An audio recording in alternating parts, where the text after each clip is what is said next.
Sejam muito bem-vindos novamente, encerrando o nosso ciclo de palestras do mês da mulher, onde singelamente buscamos, com devido merecimento, trazer palestrantes linkando o universo espírita a vocês, mulheres. Hoje encerramos esse ciclo de palestras. A partir do próximo mês, seguimos o cronograma convencional, mesclando as nossas palestras virtuais com o sábado de louvor e com os demais palestrantes convidados. Lembrando da importância dos nossos celulares no modo silencioso ou desligados, por gentileza.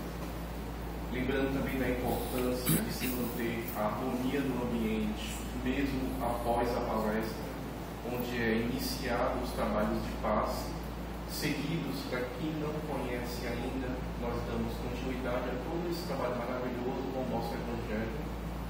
Então é de grande importância que a colaboração de todos seja através do silêncio e das vibrações salutares. Vamos iniciar com a nossa prece de abertura. Gostaria de convidar Edna para fazer a prece e vamos seguir com a última palestra do mês, a nossa irmã Valquíria.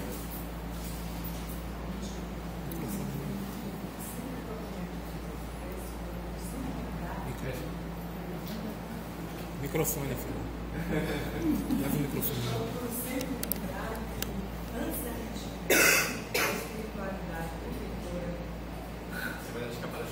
ela já está presente, preparando esse ambiente para a gente, né? Preparando para que quando a gente chega, a gente encontre paz no nosso coração, harmonia, né? E em nome dessa paz, vamos respirar lentamente, elevar os nossos pensamentos a Deus, nosso Pai de amor, nosso Pai de bondade, ao Mestre Jesus, esse amigo tão querido que está sempre presente nas nossas vidas. A espiritualidade que trabalha na nossa casa, nos ampara na comunidade. E vamos agradecer por mais um dia que nós estamos tendo a oportunidade de virmos e aprender mais um pouco sobre essa doutrina maravilhosa que abre os nossos corações, as nossas mentes, nos mostrando como e por que devemos fazer isso. Vamos, como sempre, pedir a Deus que permita que a espiritualidade esteja sempre presente junto a nós, nos amparando, fazendo com que a gente tenha mais persistência nas nossas decisões, que a gente pense mais no próximo, que a gente aprenda a nos amarmos, para que a gente possa aprender a amar o nosso próximo. Então vamos novamente agradecer a Jesus e iniciar os nossos trabalhos.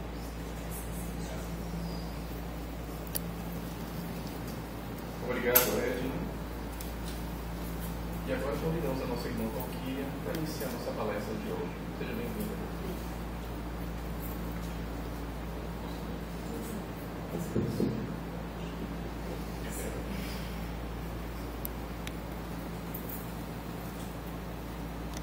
Bom dia a todos.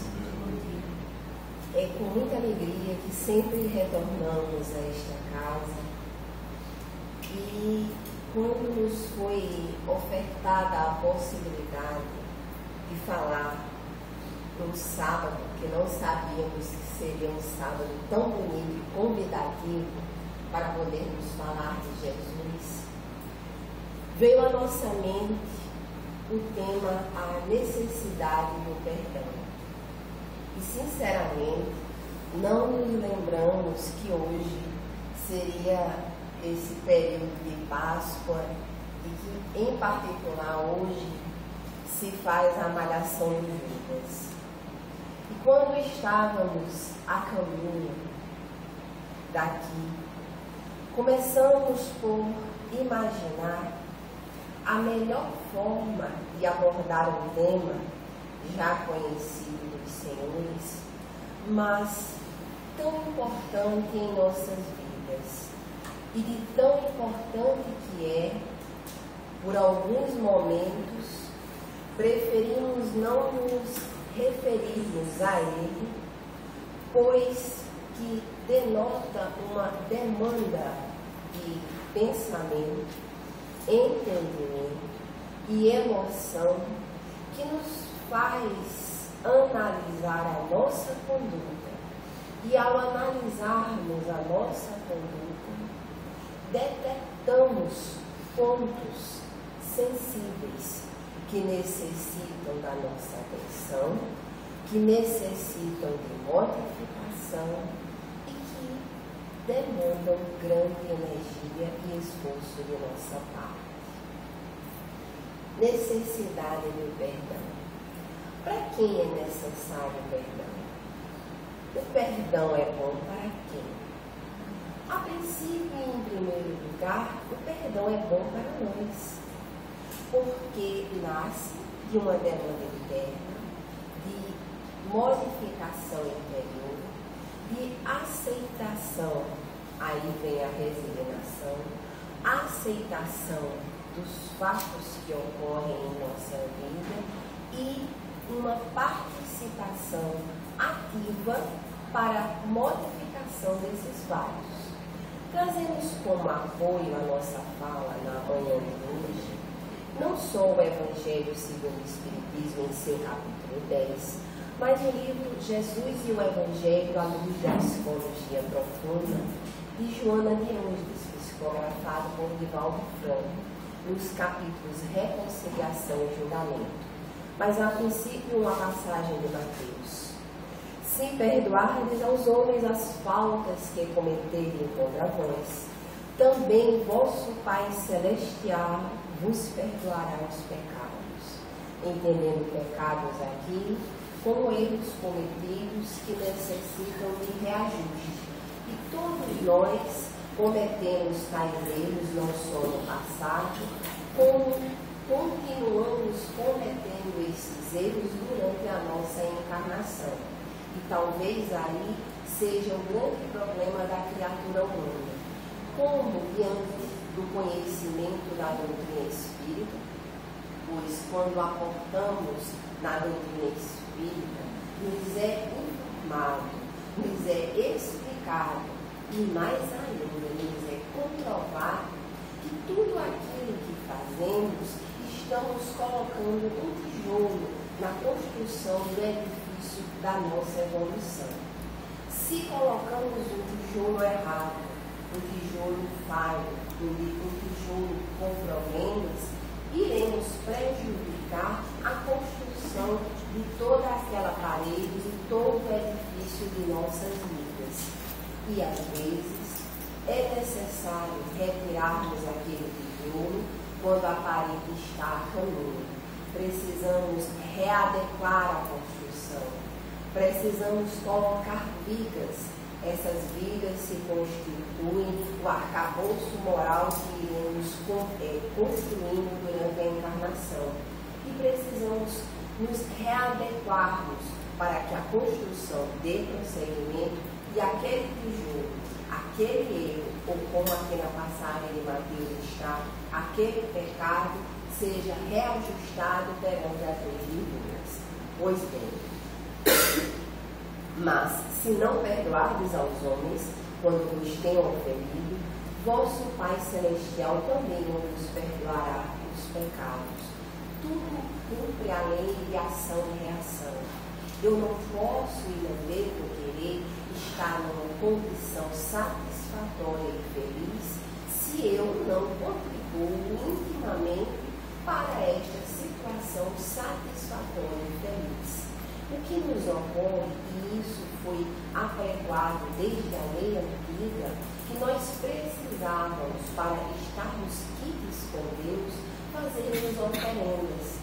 E a verdadeira oferenda que nós deveríamos fazer e que devemos até o dia de hoje praticar é a oferenda se fôssemos macerar, se fôssemos mortificar, se fôssemos malhar, o orgulho, a ambição, a cupidez, para que o eu divino que existe dentro de nós consiga vir à tona, pois o sufocamos no dia a dia com os nossos objetivos mesquinhos, com a nossa visão algumas vezes tacanha, em virtude da busca pelo prazer, em virtude da busca pelo agora, em virtude da necessidade de acalmar este leão interno que nós trazemos dentro de nós e que às vezes ele rosna com muita força e quer ser saciado, quer ter sua fome, a sua voracidade atendida.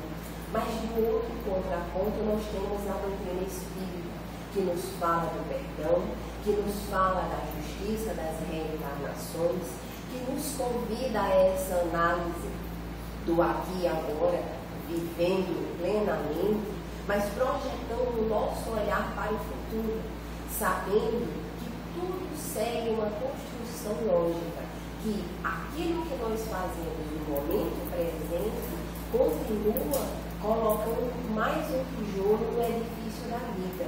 E neste colocar de tijolos, nós, ao avançarmos no entendimento, porque é isso que a doutrina espírita nos convida, esse avançar no entendimento de quem nós somos, do porquê estarmos encarnados, do porquê fazermos esta seleção natural entre o que é bom, o que é bem, não só agora, obrigada, mas projetando para o nosso futuro evolutivo e lembrando-nos que quando estamos encarnados, tais criaturas que existem, que servem também como empecilho para a nossa caminhada, como também nós somos em alguns momentos, mesmo que não tenhamos a intenção premeditada de fazermos empecilho na caminhada dos outros, tais criaturas estão vinculadas a nós em virtude de uma profunda necessidade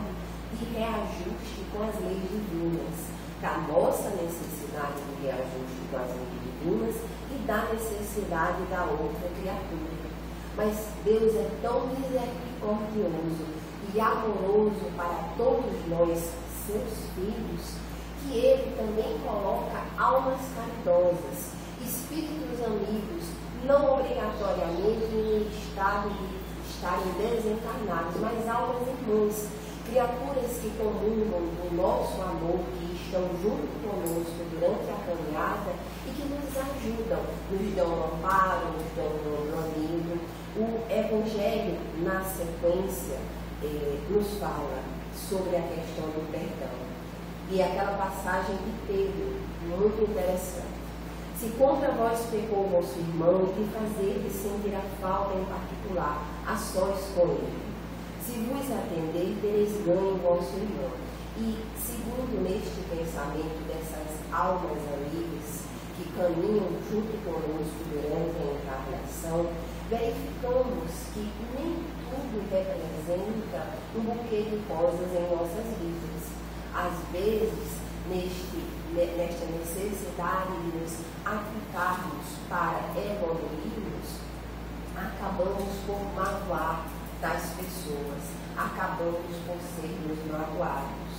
E o convite que nesse momento mais claramente se faz para estas almas amigas que estão conosco durante a caminhada, o convite é que nós possamos, de uma forma lúcida, de uma forma madura, que é a isso que nos convida, de uma forma madura, estarmos a sós com o outro e dizermos: não gostei de tal atitude, não gostei de tal procedimento. Se conseguirmos fazer isso de uma forma lúcida e madura, teremos ganho nosso irmão, porque principalmente se fala, e de forma errônea, que na família estão os nossos maiores algozes. Não obrigatoriamente.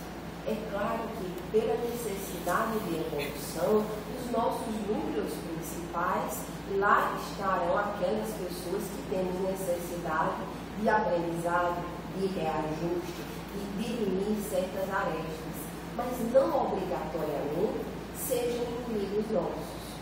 E, dentro dessa mesma temática, alguns afirmam que os familiares são profundos antagonistas, profundos inimigos, e que, por causa disso, precisamos ter um quê de perdão, como se nos colocássemos no patamar de pedestal e o outro fosse alguém que necessitasse do nosso perdão. Nós necessitamos ambos, todos, do perdão dos outros, porque todos nós cometemos erros, todos nós estamos nesse processo de aprendizado, de erro, todos nós sem exceção.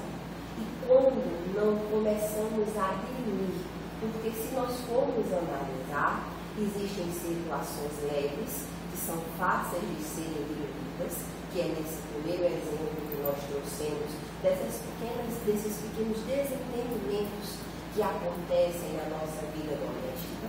Existem desentendimentos, erros, mágoas de caráter médio, que são aquelas que nos causam uma pequena cicatriz, mas se tivermos a habilidade e um forte desejo de modificação, conseguiremos fazer com que essa ruga, essa cicatriz se dilua com o passar do tempo.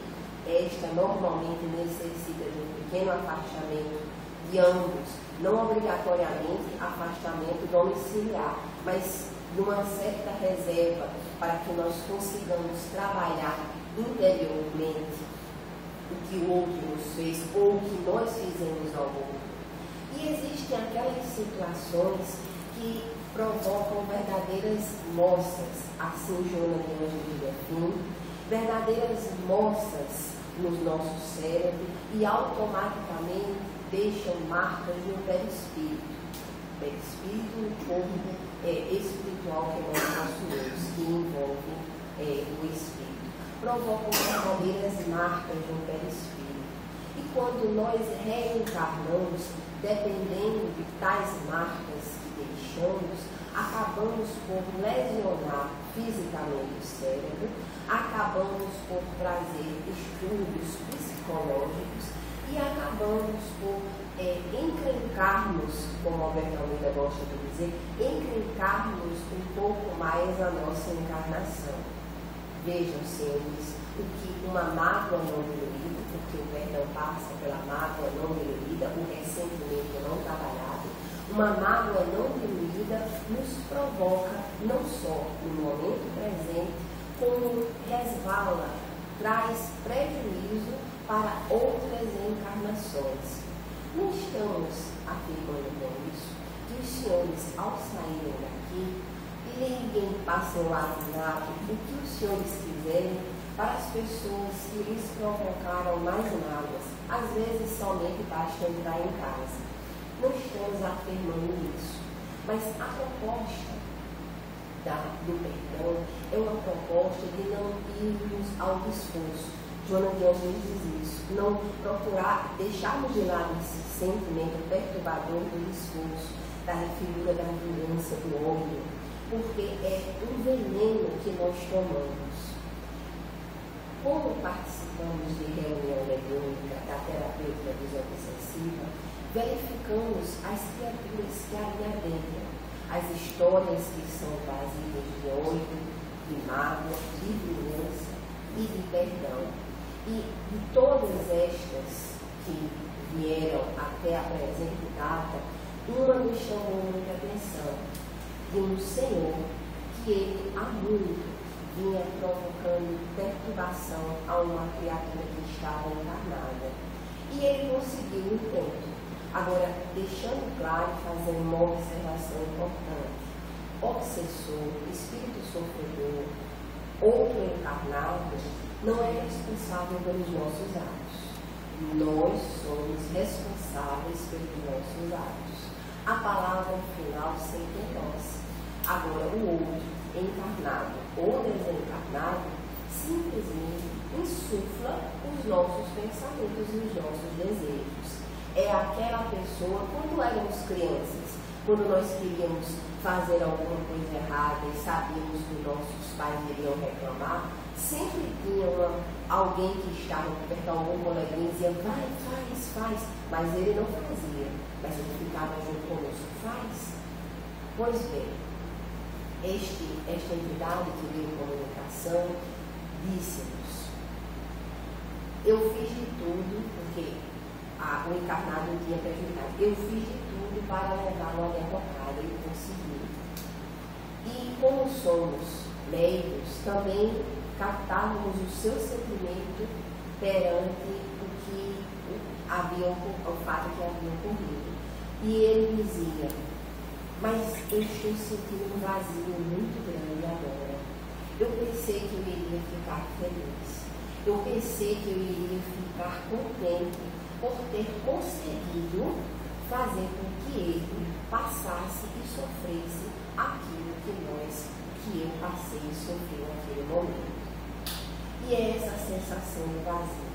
Por isso que o perdão, ele nos preenche, o ódio nos esvazia, o amor nos plenifica, o ressentimento e a mágoa nos coloca para baixo, nos leva a um sentimento de depressão profunda.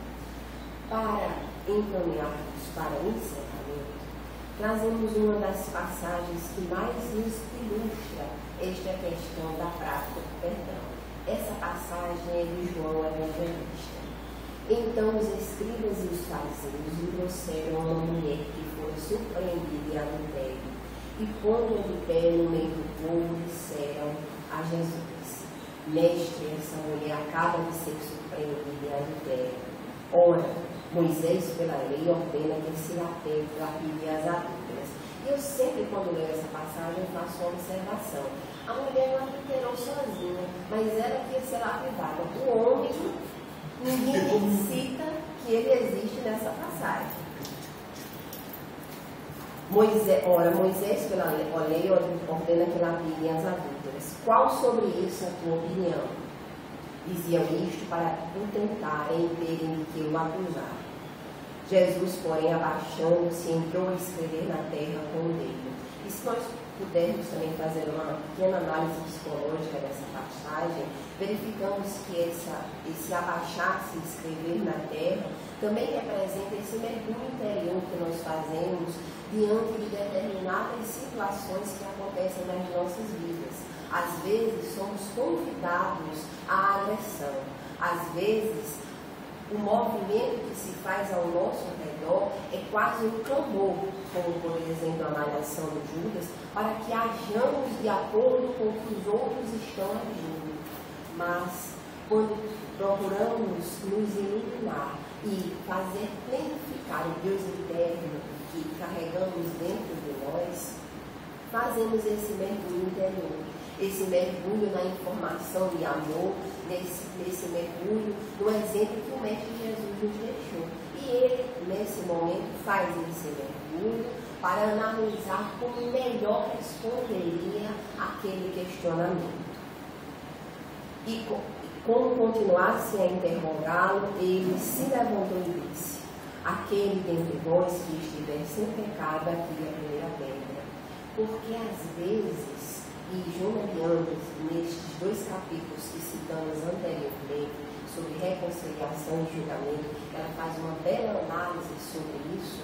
Às vezes, nós projetamos no outro aquilo que nós temos de deturpado dentro de nós, mas queremos ou abafar, ou fazer com que a vergonha do outro, porque se torna uma vergonha para o outro, a vergonha do outro venha à tona de tal forma que quando a nossa vergonha por dia vir, não vai causar tantos abalos naquela pequena sociedade da qual nós fazemos parte. Então, Jesus sempre nos convida a fazermos essa análise. Eu estou fazendo este julgamento porque eu tenho o direito, e o direito por quê?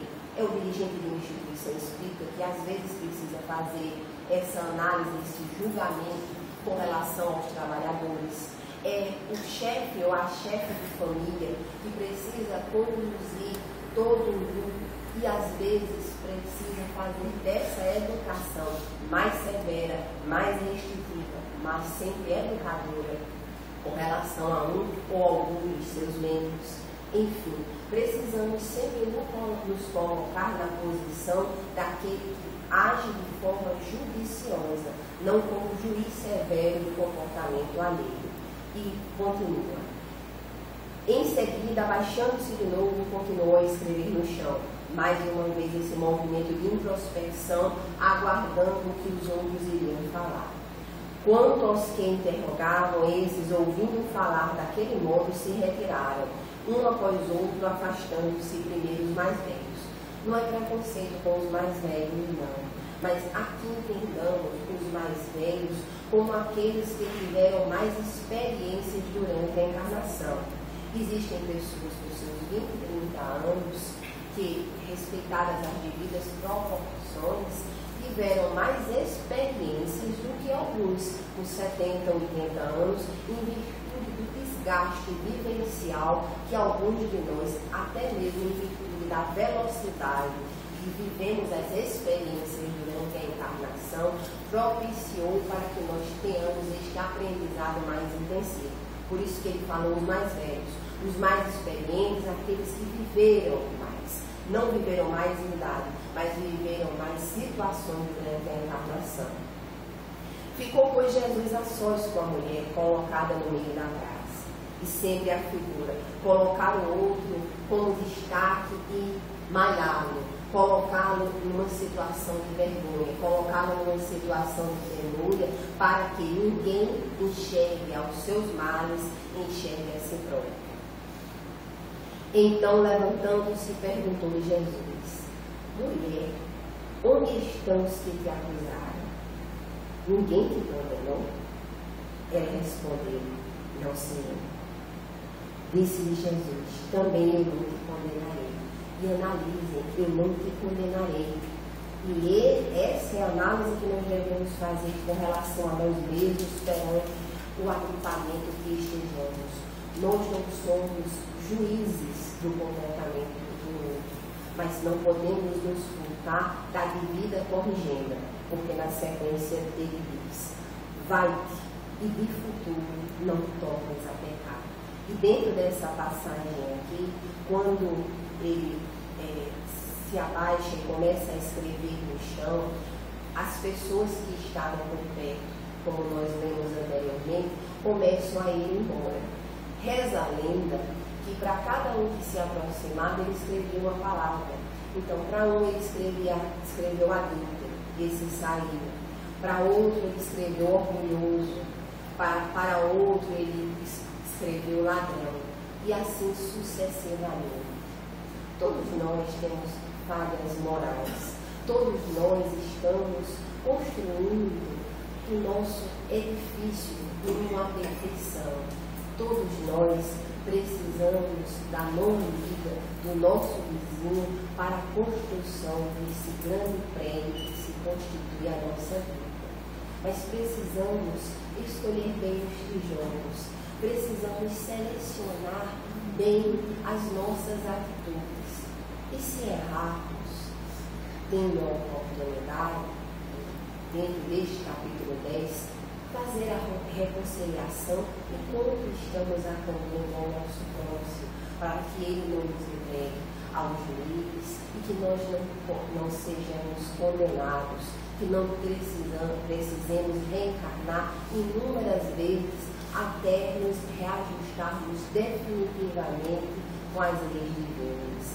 A necessidade do perdão faz parte de nossas vidas. Não é algo triste para nós, muito pelo contrário, pois todas as vezes que fazemos esse mergulho interior, que Jesus nos convida nessa última passagem, começamos por nos analisarmos e começamos por enxergar que o outro é nosso irmão, que o outro comete falhas como nós cometemos, mas ao perdoarmos aquilo que o outro nos faz, nos sentimos mais leves, nos sentimos felizes, nos sentimos em paz. Mais uma vez agradecemos a oportunidade e que de alguma forma o Evangelho, segundo o Espiritismo, possa ter contribuído de forma positiva para os nossos corações nesta manhã de hoje, porque para o sinceramente contribuir. Muito obrigada.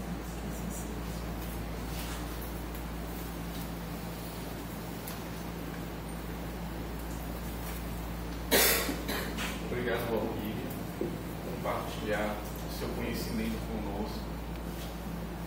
E é essa estrutura que o Espiritismo nos traz, nos fazendo raciocinar, nos trazendo a reflexão e principalmente nos mostrando a cada um o devido caminho. O Espiritismo, ele traz o despertar, como por exemplo, como foi citada a história de Judas. Judas tem uma história belíssima, é um exemplo, tanto é que hoje ele se encontra à frente de uma colônia espiritual. O Espiritismo também nos traz o conhecimento de por que Judas praticou esse ato. Não foi por impulso, tinha fatores políticos envolvidos, e não foi na verdade da essência da maldade, foi na verdade um equívoco dele. Então o Espiritismo nos traz esse grau de consciência. E eu acredito que o mais importante nessa semana, nós passamos agora pela Sexta-feira Santa, amanhã nós temos o Domingo de Páscoa, e o Espiritismo também nos traz esse despertar. Esse é um momento de reflexão individual. Esse não é o momento de reunirmos amigos, familiares em um almoço e um jantar pensando especificamente na comida ou na bebida ou nos ovos de chocolate. Muito pelo contrário. Esse é o momento de cada um se retirar e buscar comunhão com Deus, na autorreflexão, nessa construção, como foi bem dita aqui agora, que é constante, e ainda vamos passar por muitas e muitas e muitas outras, valorizando cada tijolinho desse que foi mencionado agora. Esse despertar é justamente o que a Semana Santa nos traz, essa reflexão, e nós temos ainda esse tempo. Nós podemos aproveitar ainda o sábado e o domingo, dedicar um momento apenas nós com o Criador e fazer essa auto-reflexão. Eu convido vocês agora à oração de encerramento para darmos continuidade aos trabalhos desse sábado pela manhã. Amado Mestre Jesus, agradecemos, Senhor, mais uma oportunidade de conhecimento, de orientação, de compartilhamento do Teu ensinamento através do Evangelho. Mais uma vez agradecemos a oportunidade de mais um dia de vida, um dia de oportunidades, de aprendizado, de resgates e principalmente da prática do Evangelho. Agradecemos aos nossos benfeitores da espiritualidade que nos auxiliam, nos orientam pacientemente e amorosamente. E acima de tudo, Senhor, agradecemos a oportunidade de estendermos as mãos aos nossos irmãos, assim como Tu sempre nos estende. E com os corações alegres, só temos a agradecer. E que a paz que viaja por todo o universo nos abençoe hoje e sempre. Graças a Deus.